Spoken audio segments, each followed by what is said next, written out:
महादेव सभी को। आज जो मैं स्थित हूँ उत्तराखंड के एक गांव लाखा मंडल में। लाखा मंडल में मैं इसलिए स्थित हूँ क्योंकि यहाँ पे एक मंदिर है 5,500 साल पुराना, जिस मंदिर की जो खोज ने की थी वो एक गाय ने की थी। वो जो मंदिर है आप देख रहे हैं, ये वो मंदिर है मैं जिसमें आपको ये पूरा मंदिर दिखाऊंगा भी, जिसकी पंडित जी की मदद से हम इस मंदिर की हर चीज़ के बारे में जानेंगे। तो आप मैं आपको मिलवाता हूँ पंडित जी से। अब ये हमारे पंडित जी आपका शुभ नाम? मेरा नाम पंडित श्री केशवराम काला जी है। हम लोग यहाँ पुजारी ही। ये पूरा गांव ब्राह्मणों का है और आपका इस देवभूमि उत्तराखंड में स्वागत है। भगवान भोलेनाथ जी का आप लोगों को आशीर्वाद है। यह स्थान है आदि केदार धाम। इस मंदिर की जो खोज है वो एक गौ माता ने की है। नदी पार से गौ माता आती थी, अंदर जो ज्योतिर्लिंग है उस पर अभिषेक पूजा करती थी रोज। जब पता लगा कि यहाँ पूजा शुरू हुई, अंदर पांडवों ने 33 कोटि देवता विराजमान किए। परिसर में यहाँ 1.25 लाख शिवलिंग स्थापित किए पांडवों ने और 4 के यहाँ ज्योतिर्लिंग है। स्वयंभू अंदर है गर्भगृह में। ये त्रेतायु का ज्योतिर्लिंग है। भगवान श्री राम जी ने जब लंका के लिए पुल बांधा तो या तो रामेश्वर में त्रेतायु का ज्योतिर्लिंग है या यहाँ पर विद्यमान है। और ये द्वापर का ज्योतिर्लिंग है, जब कृष्ण जी का अवतार हुआ ये द्वापर का ज्योतिर्लिंग है। कृष्ण जी का अवतार? हाँ जी, ये द्वापर का है। कलयुग का आगे है जिसपे जल चढ़ाते हैं, उस शिवलिंग के अंदर अब फोटो दिखती। अद्भुत चिंता महादेव। ये मंदिर 5,500 साल पुराना मंदिर है और इस भगवान का मेला भी लगता है 15 अप्रैल को हर साल। इस परिसर में फिर कपाट खुलते हैं चारों धाम के, यमुनोत्री, गंगोत्री, बद्री, केदार के। इनकी बड़ा शादी हो जाती है। यदि किसी की संतान नहीं होती तो संतान प्राप्ति हेतु यहाँ पर उस बिटिया बहन बहू को यहाँ बिठाया जाता है। पूरी रात्रि भगवान का ध्यान करती है और साल भर के अंदर गोद भर जाती है। और यहीं से आप लोगों की जो 4 धाम की जो यात्रा है इस भगवान के धाम से शुरू होती है। भगवान से प्रार्थना करते हैं, भगवान आप सबकी यात्रा मंगलमय हो, आप सबका परिवार खुले खुले, भगवान आपकी मनोकामना पूर्ण करें। ये मंदिर पांडवों ने एक रात में बनाया है। एक रात में पूरा मंदिर बनाया था पांडवों ने पूरा मंदिर एक रात में बनाया है। आप देखिए इस मंदिर पर पूरी नक्काशी हुई है, मतलब इसमें नक्काशी है। वो एक एक पत्थर को ये नक्काशा गया है, हर पत्थर को।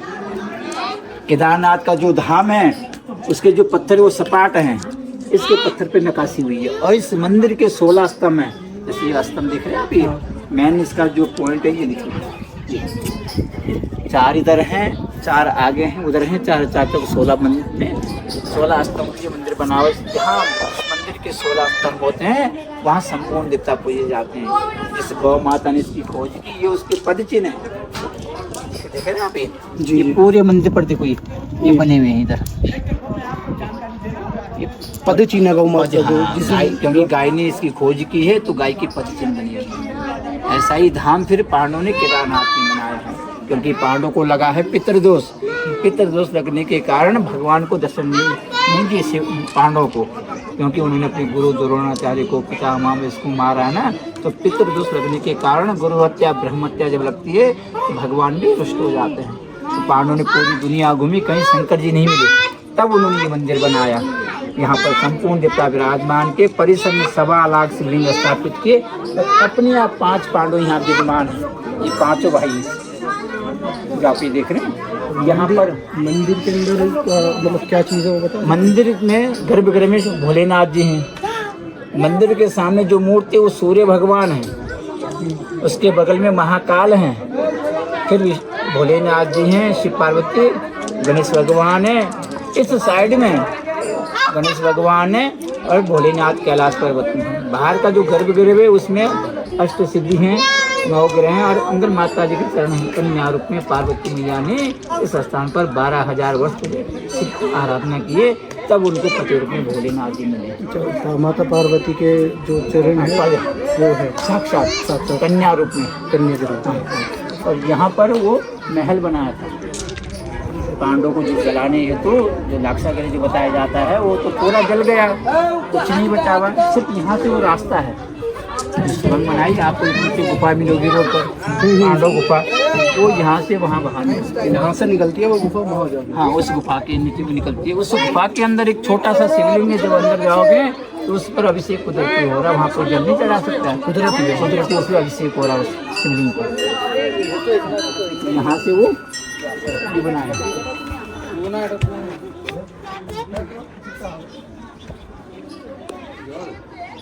ये देखो, यहाँ से वो विदुर जी ने वो सुरंग बनाई, तो यहाँ से वो रास्ता वहाँ बाहर निकलता है। सतयुग में जब दक्ष राजा जी ने यज्ञ किया, दक्ष राजा जी ने सभी देवताओं को निमंत्रण दिया, माँ सती को शिव को नहीं बुलाया। सती माता जब पिता के घर जाती है, पिता के घर में अपमान हो जाता है, तो भगवान शंकर ने अपनी जटा से, ये देव हैं वीर और भद्र, सतयुग में बनते हैं। जब त्रेता युग आया, यही दोनों जय विजय बन गए। फिर द्वापर आया, भगवान कृष्ण के द्वारपाल बन गए। इस कलयुग में ये देव हैं और ये दानव हैं, इनके कंकाल मस्तक पर, ये मानव मस्तक पे जो कंकाल का ये है, ये कंकाल हैं, ये प्रमाण है।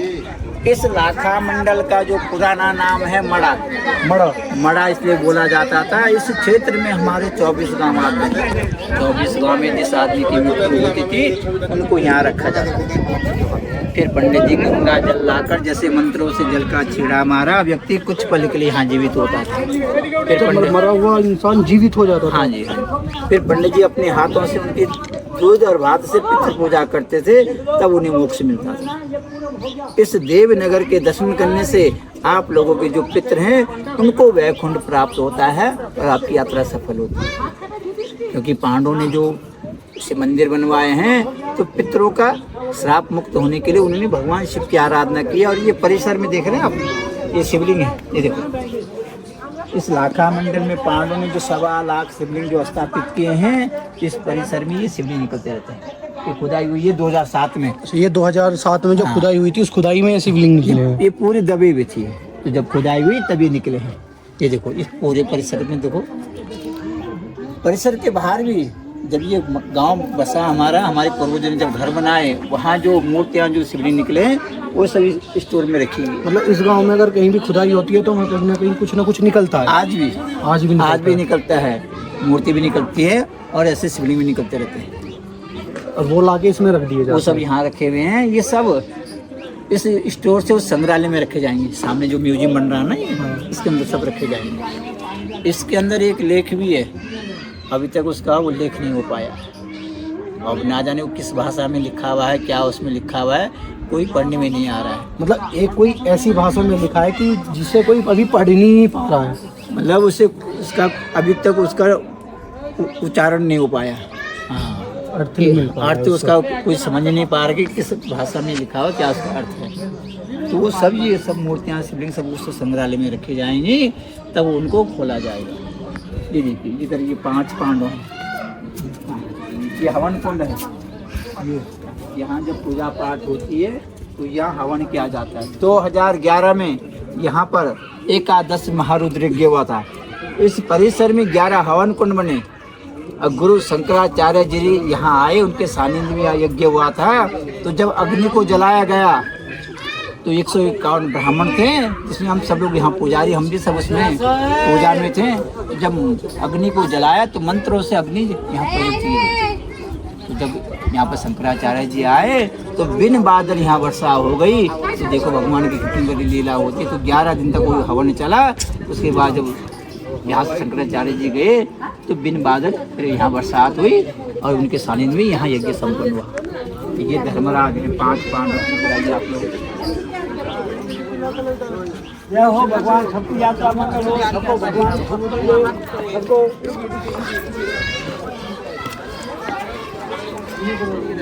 ये धर्मराज है, ये दुष्टर्जी पांडव के बड़े भाई हैं। ये देख रहे आप, ये अर्जुन रूप में विराजमान है। इधर भीम रूप में विराजमान है। ये भीम रूप में, ये अर्जुन वो सदैव हैं, वो नकुल है। जब पांडवों ने जब ये मंदिर बनाया, एक रात में इस मंदिर की जब स्थापना की है, इस मंदिर को भी पांडव एक रात में बनाया। ये भी मंदिर ही बन रहा था। रात खुल गई, ये मंदिर नहीं बन पाया क्योंकि तब तक रात खुल गई थी। इसके जो पत्थर शिला हैं, ये परिसर में देख रहे हैं आप, बड़ी बड़ी पत्थर। हाँ, सामने ये देखो, इस मंदिर का फेस देखो, ये पश्चिम को है। क्योंकि वहाँ एंट्री होती है पूरब से होती है, इधर एंट्री होती है पश्चिम से होती है। ये पूरब है, ये पश्चिम है। तो इन्हीं के सामने वहाँ मरा हुआ आदमी रखा जाता था, फिर कुछ पल के लिए जीवित होकर तब उन्हें मोक्ष मिलता था। और इन्हीं के दर्शन करने से आपके जो पितर हैं उनको वैकुंठ प्राप्त होता है, यात्रा सफल होती है। जब बल घोर कलयुग आएगा, अभी कलयुग की शुरुआत है, जब चौथा चरण आएगा तो मनुष्य के लिए भोजन नहीं होगा। तो यहाँ पर पांडवों ने अन्न में रखा हुआ है, धन में रखा हुआ है। जितने भी दुनिया में प्राणी हैं, जो जंतु हैं, सब के लिए यहाँ भंडार भरा हुआ है। इसको कहते हैं अन्नपूर्णा धन भंडार, जो कभी खत्म होने वाला नहीं है। ये उस समय के लिए यहाँ भंडार भरा है। ये देखिए, ये यहाँ पांडवों ने जो 365 मंदिर बनाए थे, जैसे मंदिर ये हैं, मंदिर तो ऐसे हैं सारे। ये सब खुदाई में किए। अब आप इधर आइए।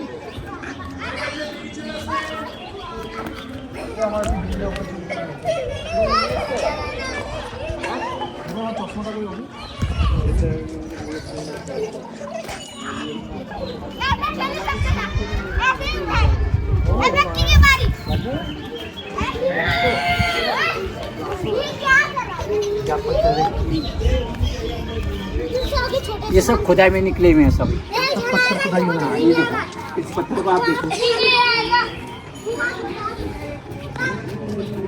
इस पत्थर में कुछ लिखा हुआ है। इसमें लिखा हुआ ओम, ये बना हुआ है। ये ओम बना हुआ है। ये दो जो नेत्र देख रहे हैं ना आप, ये नेत्र हैं, ये मस्तक है, ये मुंह है, ये महाकाल। जो यहाँ मंदिर बनाया पांडव ने, इस मंदिर की जो पहचान है ये महाकाल है।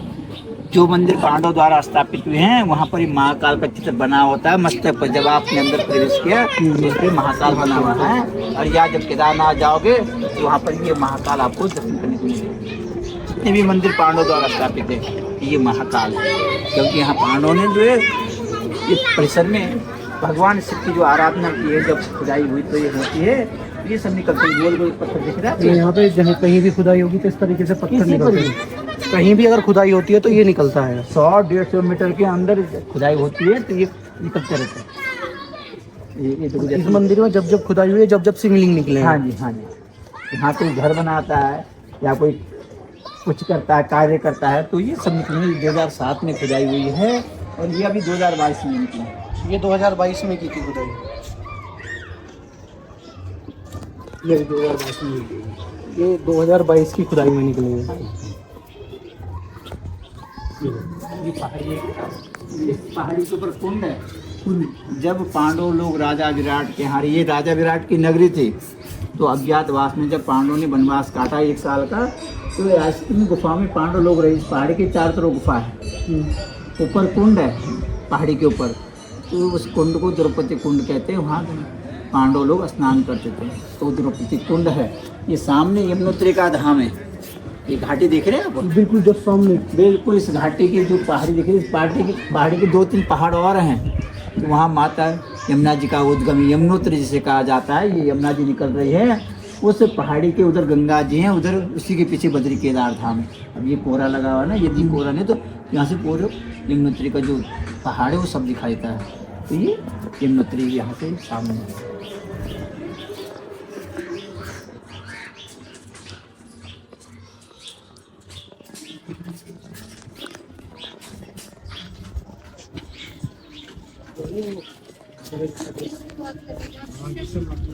चौराहे की काली माता है।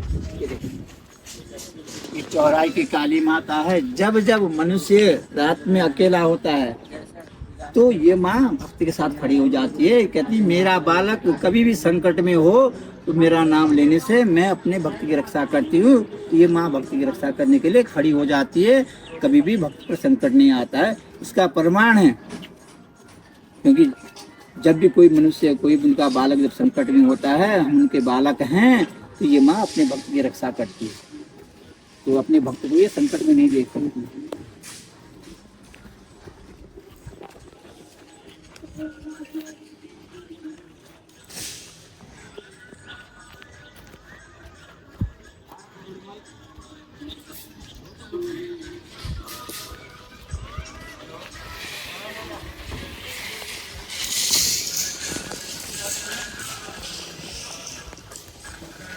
Oh. ये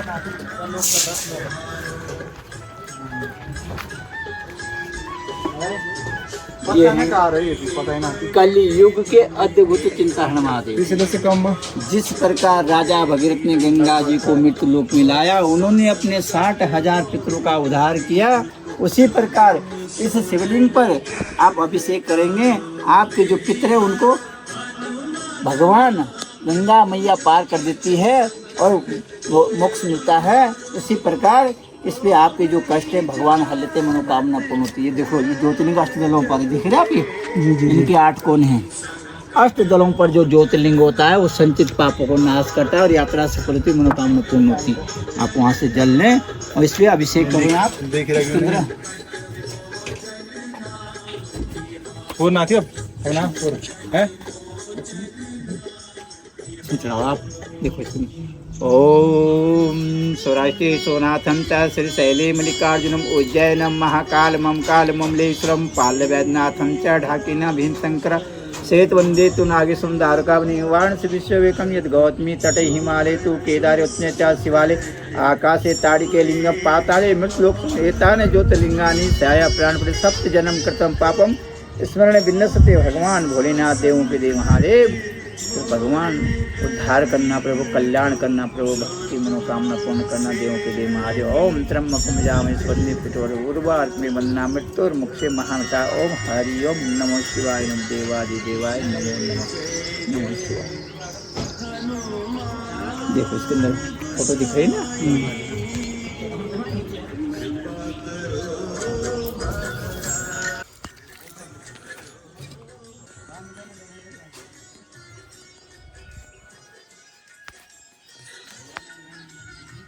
ये स्थान है आदि केदार धाम। ये स्थान आदि केदार धाम, आदि केदार धाम है। यहीं से 4 धाम की यात्रा शुरू होती है। फिर यमुनोत्री, गंगोत्री, केदार, बद्री। भगवान से प्रार्थना करते हैं आपकी यात्रा मंगलमय हो, आप लोगों का परिवार फले फूले, भगवान आपकी मनोकामना पूर्ण करे। मेरा सभी भक्तों से अनुरोध है, आप इस देवनगर में आए, आदि केदार धाम पर आए, भगवान का ध्यान करें, मनोकामना पूर्ण करने के लिए आप यहाँ आए। भगवान भक्त की मनोकामना यहाँ पूर्ण करते हैं और जो भी कष्ट हैं वो भगवान हार लेते हैं और मन इच्छा पूरी होती है और पितरों को मोक्ष मिलता है। तो आप सभी भक्तों से अनुरोध है इस देवनगर में आए और धर्म लाभ उठाए। भगवान भोलेनाथ जी का यहाँ पर स्थान है, पवित्र धाम है, जिसे आदि केदार धाम से जाना जाता है। और ये इसका इतिहास है, यहीं पर पांडवों ने शिव स्थापना की है और भगवान सबकी मनोकामना पूर्ण करे। नमः शिवाय। हर हर महादेव। ऊपर जो प्राचीन शिव मंदिर था लाखा मंडल में, वहाँ से जो एक गुफा आती थी, जिसका मैंने वीडियो में अभी कुछ जिक्र किया था, तो वो जो गुफा है वहाँ से आती है नीचे 2 किलोमीटर नीचे। तो ये वो गुफा है, प्राचीन पांडव गुफा।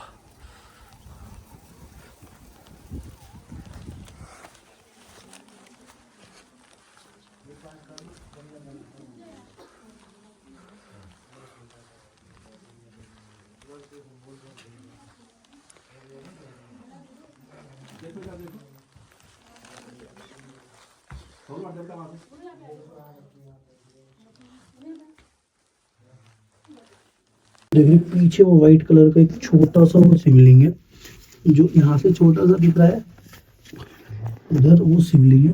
इधर ये एक गुफा ये इधर है, जो कि इस मंदिर पे जाके ये निकलती है। और यहाँ का भाई सच में जो टेम्परेचर है ना, इतना ठंडा है ना यहाँ, इस ऐसे मौसम में भी बहुत ठंडा है। मैंने ये जैकेट पहनी हुई है, बिल्कुल भी मुझे गर्मी फील नहीं हो रही है। वाकई में बहुत ही ठंडा टेम्परेचर है।